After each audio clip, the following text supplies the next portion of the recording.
The Smiley J Artist Zone, a platform for and about independent artists.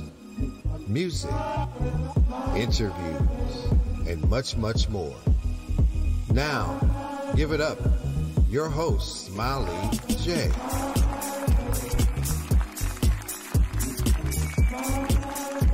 Welcome to the Smiley J Artist Zone, a platform dedicated to independent music creators of the world. And I'm your show host, Smiley J, and I want to welcome each and every one of you to today's show. Yes, welcome, welcome. I am so glad that you guys are hanging out with me today. Now, if this is your first time, please be sure to come on back and, you know what? Tell a friend or two. Yes, please and thank you. Now, you know, I get really excited when I get my analytics and get my, new listeners. So I want to shout out all of my new listeners abroad in Austria, Sweden, and Germany. Yes. Thank you guys for listening. And I also have some new listeners in North America, Mexico to be exact. Hola, ¿cómo está? Just know that I appreciate each and every one of my listeners. Yes, I do.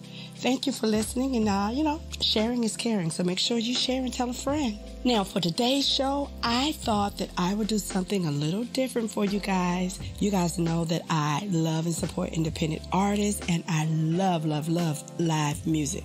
So today I thought that I reach out to those supporters who support independent artists, but also provides a platform for artists. Yes, that's what we need. I am super excited to welcome today's guest. He is the founder and visionary music aficionado who uses music as a tool for positive change in the community.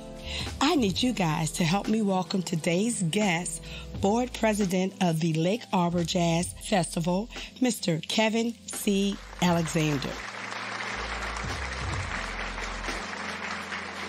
Hey, welcome to the Smiley J Artist Zone. How are you today, sir?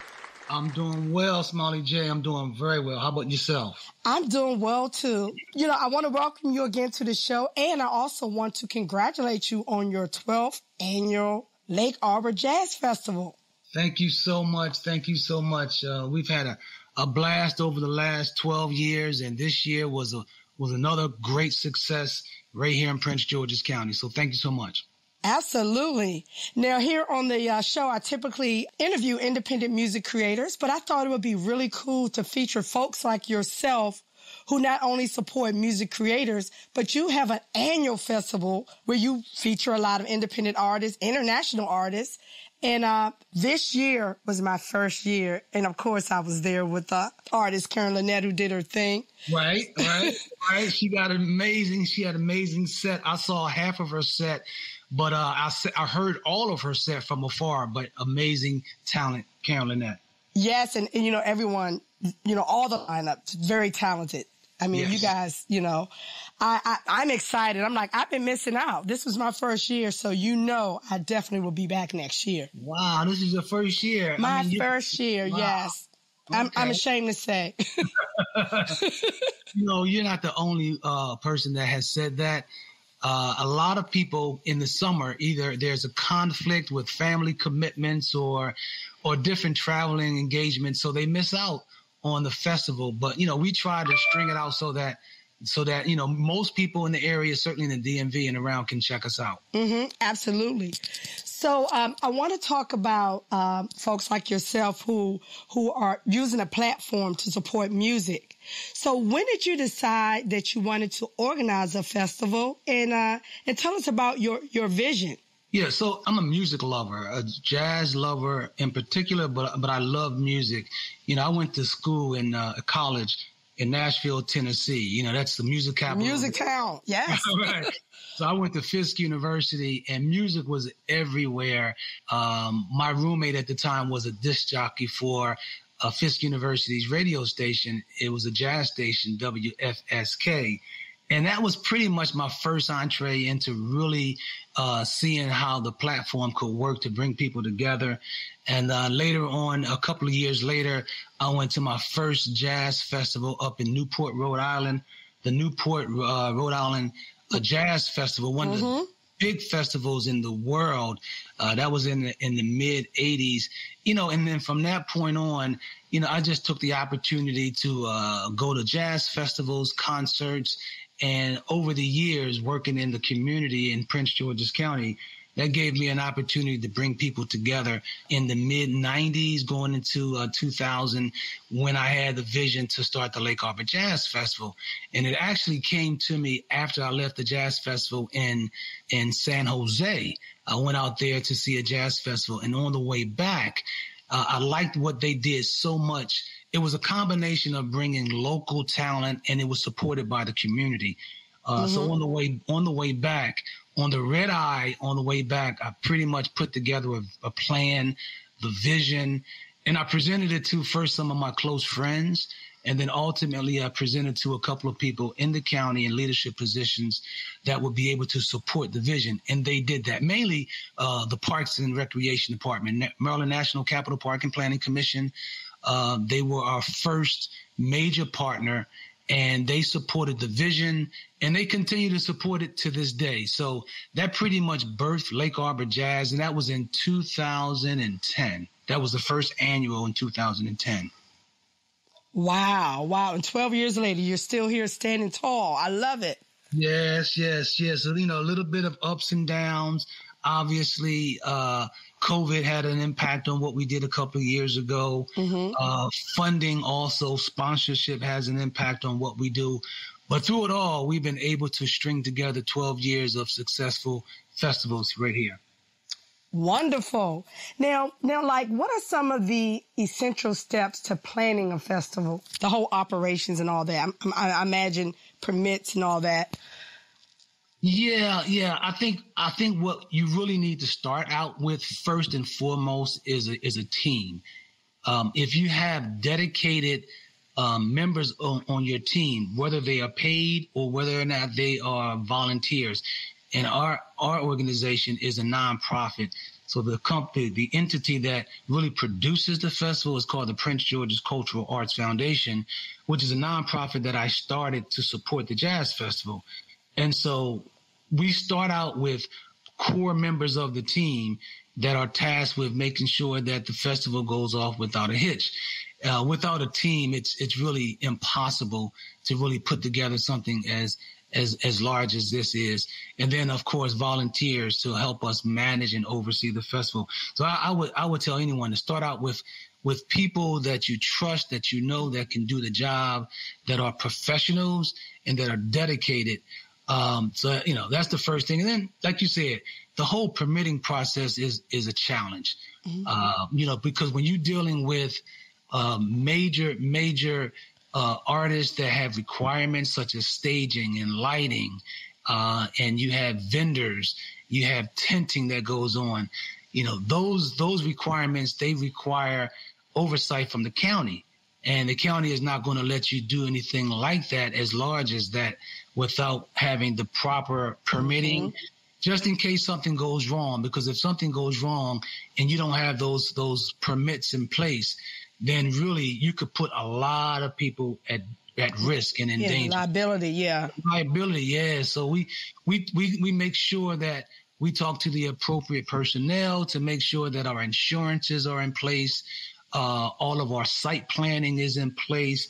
You have to have portable bathrooms in place. You have to have EMTs in place, ambulance services in place, just in case. Now, luckily for us, and thankfully, we have not had a major incident over the past 12 years. So, we've been blessed in that although we have everything in place, like I said, the EMTs and the bathrooms and the ambulance services, we have not had to use them. And then also, most importantly, security. We have not had to use any of those services that were required of us to put the festival on. And we want to continue that. That's wonderful. Amen to that. That's wonderful. So speaking of team, you mentioned a team. Can I just say that your volunteers and your committee members, very polite, very organized, very professional. So shout out to all of your, all of the Lake Arbor volunteers and committee members. I got a chance to, to experience it firsthand. So I can say from experience that they were very experienced, very knowledgeable, polite, all that good stuff. That's good. That's good. And it's good to hear you say that because, a lot of times it can be a thankless job because, the volunteers, we do so much in the community, the team, we do so much to make sure that everyone has a pleasurable experience. And so when people leave, we want them smiling and say exactly what you said, that, hey, everybody was polite, professional. And that's, I think, what gets people coming back year after year.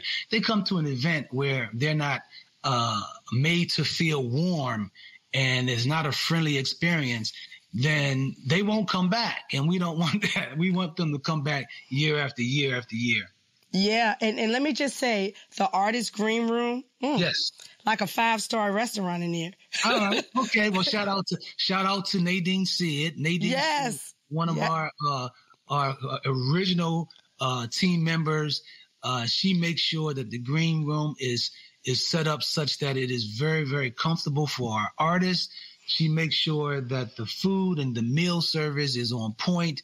She makes sure that the artists get exactly what they need so that they don't feel any stress when it's time for them to take the stage. That's right. And very hospitable. And Nadine is on it. Yeah. She was definitely on it. And, I want to shout out another committee member because, is a fellow classmate, Mr. Vincent Phillips. Okay. Yeah. Fellow Balloon Night. Yes. It's good to see some familiar faces. Yes. Right. Yeah. Vincent is our merch manager. He's in charge of our merchandise, selling all of Lake Arbor Jazz T-shirts and product, as well as assisting the artists with selling their merchandise. So when the artist comes, they don't necessarily have to bring someone to oversee the selling of their merchandise. We do that for them, and Vincent, he does that for them. So that's great. Nice. Now, Kevin, do you plan to branch out in other counties, Maryland counties, or maybe even a cruise?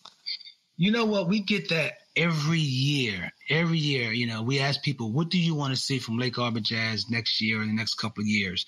And we have given serious consideration to expanding. Certainly right now we're in the Prince George's area, but folks ask us, how about expanding beyond Prince George's County or the DMV?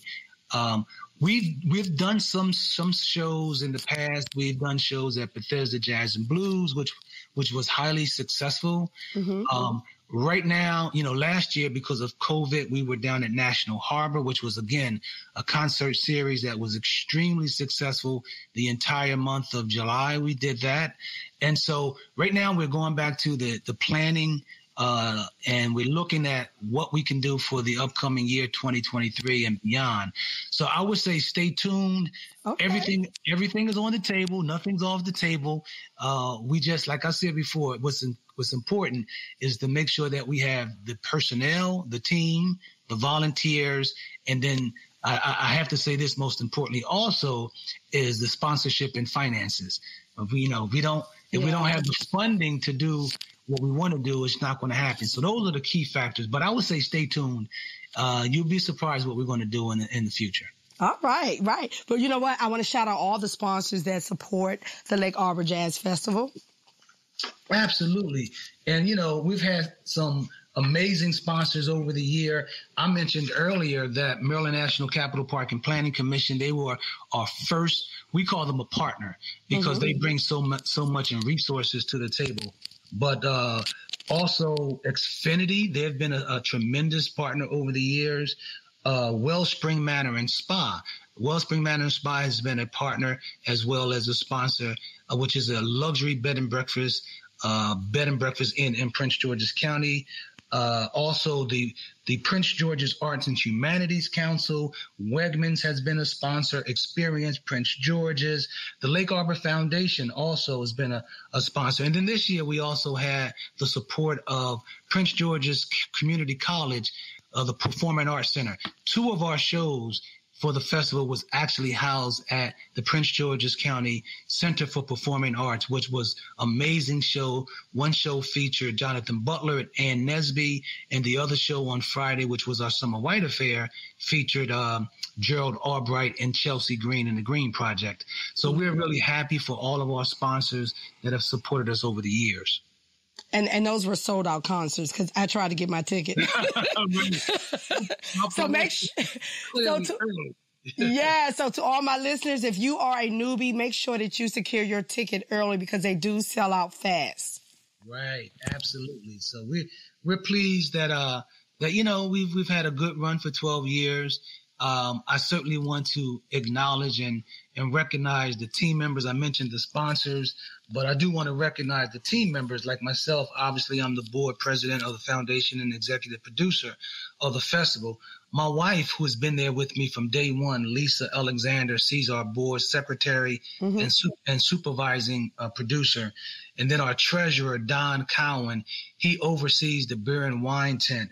But from there, Nadine Sid, we mentioned earlier, for the artists, green room and transportation and hotel. Also, Charles Drain, he oversees the stage and all the production.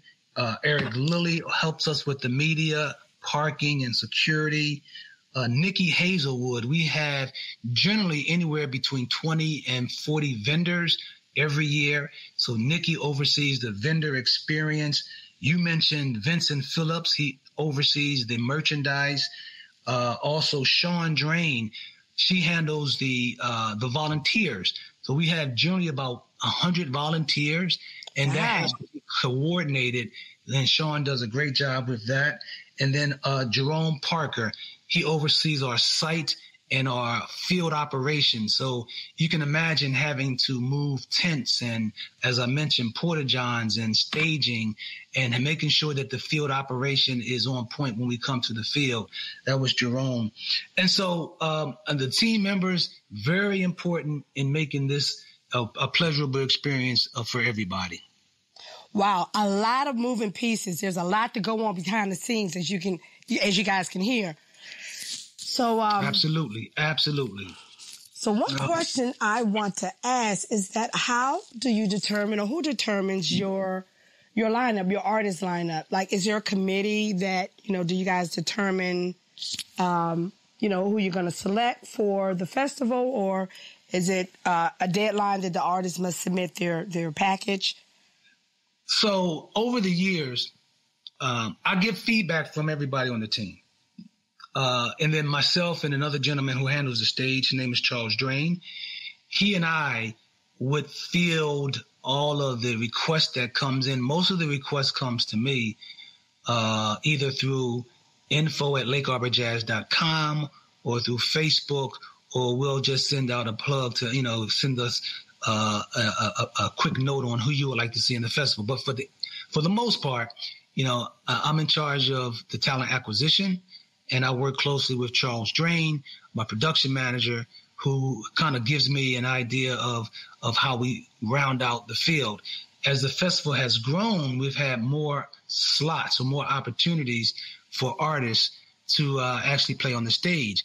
One of the things that we have not strayed away from over the years is supporting local or maybe not so local independent artists. So we always maintain a presence on the stage for local or youth or independent artists, but we've created also a lane for national recording artists as well. So that kind of gives us an idea of how we want to present the next year's festival. And in terms of deadline, the festival was just over in July, and I take a break. My team takes a break, and we come back at it around October-ish and try to field as many artist requests as we can and locking in those artists lineup around December, the end of the year, December 31st. By the 31st of the year, we pretty much have a great idea of who we're going to present for the next year. Nice. Mm-hmm. Now, I got to ask about the listening room. Can you tell us a little bit about the listening room and what's that all about? Oh, absolutely. The listening room was my baby. Before COVID, I had the vision of presenting small, intimate concerts, not like a large festival where you have thousands of people. But a lot of times people want an intimate experience like a blues alley experience, no more than 100, 150 people. And so we began to look at creating a small, intimate listening room jazz experience. What happened was, and this was going to be an in-person type of activity, but what happened was COVID put an end to that. So what we did was we did the same thing. The concept was the same, but we had to shift from it being live to in person. So we created 3 or 4 episodes and produced it in studio. Instead of having a live performance, we created it, and we wanted to make sure that we did a high-end performance in the studio. So the first one was a spoken word called Mad Jazz Poetry, presented by Lake Arbor Jazz. And that was a phenomenal production where we reached out to local poets and we put the poets in front of a live jazz band. And then we came back with another production that was homage to your jazz greats of the past. And we reached out to local artists and national artists to put their spin on some real quality jazz standards of the past. And so we had Willie Bradley. We also had Freddie Dunn, who was a trumpeter. We had Art Sherrod Jr. We had Alex Bouillon. We had a host of national and local artists that came together at a studio and did some amazing jazz standards, but with their smooth jazz spin on it. Yeah. Those episodes can be seen on our website, lakearborjazz.com. So if you go to lakearborjazz.com and look for the listening room tab, you can see the productions of those 3 episodes. Nice. And actually, Mr. Bradley was one of my first guests. Super nice guy. And he is really doing his thing. He's always on the charts. So make sure you guys check it out. Check out the listening room. Right. And we're gonna do it again. We just had to pause as people return back to in-person live events. We still want to present the listening room as an in-person experience. We may still keep the virtual experience, but we definitely want to move forward and do the listening room as a live experience. And then I do want to shout out also one of my big brothers in the music industry who was a part of the listening room experience, Gerald Veasley, national and internationally known bass player out of Philadelphia. Yeah. Gerald Veasley was also on that as well. Now, Kevin, this platform is all about music. Sure. Now, I can't bring you on here and not ask you, who are some of your personal artists that you listen to when you're not planning for the Lake Arbor Jazz Fest? Wow. Okay. I know it's a lot, but just tell me who are some of your favorite. Molly J, that's a lot. Well, let me go back to, I love, and I always get criticized. My team always criticizes me for overloading the festival lineup with sax players, right? Okay. And I don't apologize for that. I love the saxophone as an instrument. And it just so happens that there are just so many great sax players out there that, it's just like a lead instrument in the band. You have your lead vocals, you have your lead saxophone players. And so I've always gravitated to those who played the saxophone, going back to Grover Washington, right? Going to George Howard. Of course, I love Gerald Albright and Walter Beasley and Kirk Whalum. So I'm listening to the sax players. Okay. So people I got you, and it's nothing wrong, but you like what you like, and it's all right. Right. And I like vocals too. I love Kim, right? And of course, when I was coming up, I loved Luther Vandross, and so I love the male vocal and I love the sax players. And so that's pretty much what I like.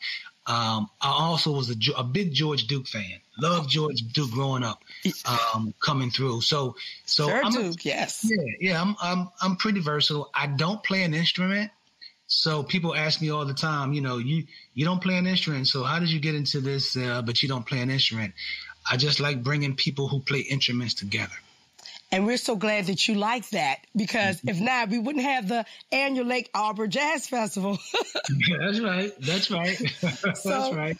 So, Kevin, I want to thank you for taking the time to chat it up with me today. And I'm looking forward to the 2023 Lake Arbor Jazz Festival.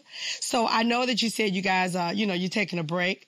But, yes. I thought maybe I can get a little hint of any, if you could drop a name or anybody for the 2023 that you anticipate on getting Smiley. on the... Smiley J. I got to try it. Yes, sir. That's right. Well, let me put it to you this way. We are looking at bringing back some artists that played the festival in the past. I'll just drop that on you without giving names. Cool. We always like to bring some. We try to make it a diverse experience so that you get a chance to see a lot of different artists over the course of a few years. But sometimes we get requests to bring back an artist that did very well, and I will leave you with that. We're looking at bringing some folks back. Okay. Well, I had to try it. So, so thank you so much, Kevin, for taking time out your busy schedule to chat it up with me. And you know what? I think I'm going to put on some sax for you. I'm not sure which one, but I'm going to throw on some sax for you. Throw some sax on for me. Take it home with some sax. I appreciate it. And thank you so much for having me on. I like what you're doing. I love the energy that you bring to the platform. Keep doing what you do. And you keep doing what you're doing, brother. All right now. Until next time, be well. Take care. As promised, let me get something on Saxy for Mr. Alexandra. He says that he likes the saxophone, so I got you covered. Yes. So I thought that I would feature the music of former guest, Mr. Kenny Nightingale, who, by the way, who was just here last month. Super, super nice guy. Now, I did not feature this song, but it is one of my favorite songs, and it's doing very well on the smooth jazz charts, and it is entitled My Saxophone. How appropriate is that? I just want love. My saxophone. I just want love. My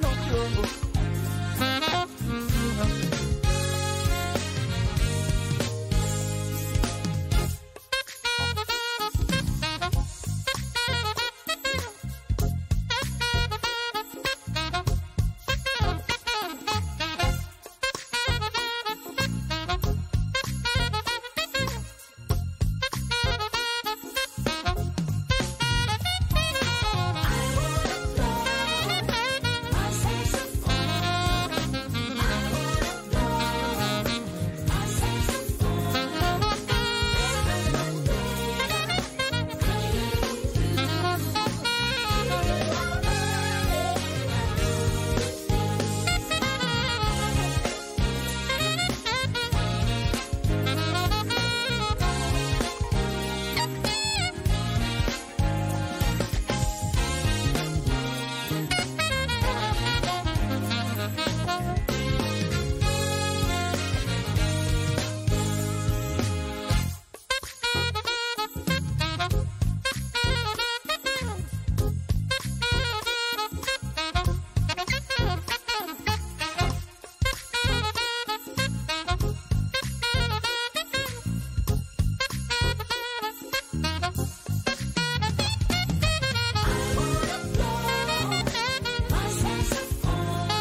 This is producer, songwriter, and artist Terrence Thompson, and you're in the Smiley J Artist Zone.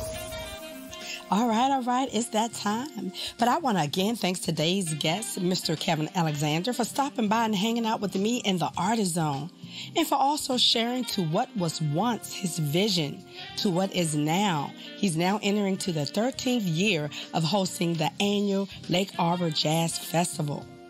And also, I want to shout out the Prince George's County Cultural Arts Foundation for their support and partnership with the Lake Arbor Jazz Festival. Promoting, music and fine arts and entertainment as well as other activities. And of course, I want to thank the board of directors, all of the host committees and volunteers and supporters and sponsors. And if I didn't mention you, just know that you are indeed appreciated. Also, to all the residents of Prince George's County, Maryland, be sure to check out the PG Cultural Arts Scholarships Award, which is designed for our graduating high school seniors who are pursuing a degree in music. Yes, in any of the arts, music, dance, theater, visual arts. Be sure to check out the Lake Arbor Jazz Festival website for more information on how to apply. And of course, you want to meet that deadline. Now, I have to absolutely shout out all of you folks out there who support live music and independent artists. None of this is possible without you. So keep supporting, guys. Until next time, I'm going to need you guys to be well, stay safe, and remember to listen to good music. Your ears will thank you for it. I'm Smiley J, and I'm out.